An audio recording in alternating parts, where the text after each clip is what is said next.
جب تم میں سے کوئی اپنے مسلمان بھائی سے محبت کرے تو اسے جتا دے کہ وہ اس سے محبت کرتا ہے۔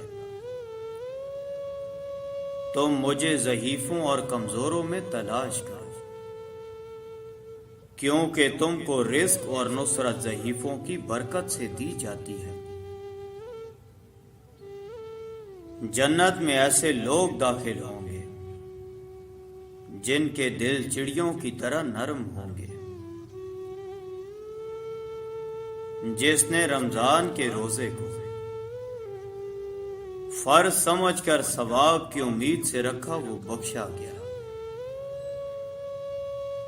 صدقہ برائی کے 70 دروازوں کو بند کرتا ہے۔ مساکین کو وہ کھانا مت کھلاؤ جس کو تم خود نہیں کھاتے۔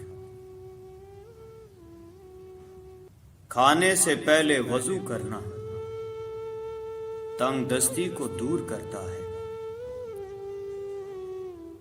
کھانے کے بعد ہاتھ منہ دھونا پاگل پن کو دور کرتا ہے۔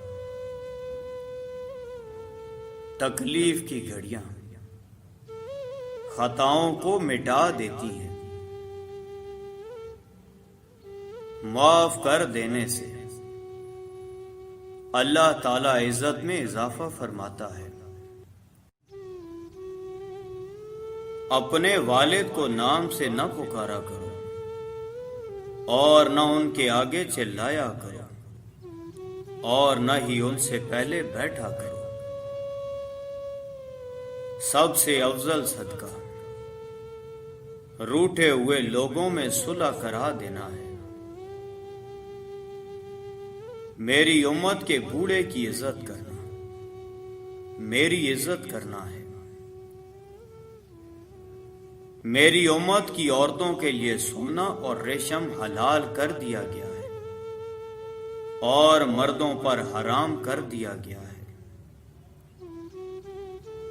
بے شک اللہ تعالی حیا اور پردے کو پسند فرماتا ہے۔ ہر کسی کے لیے وہی کچھ ہے جس کی اس نے نیت کی ہے۔ ہر چیز کی زکوٰۃ ہوتی ہے اور جسم کی زکوٰۃ روزہ ہے۔ روٹی کی عزت کرو کیونکہ اللہ تعالیٰ نے اس کو عزت دی ہے۔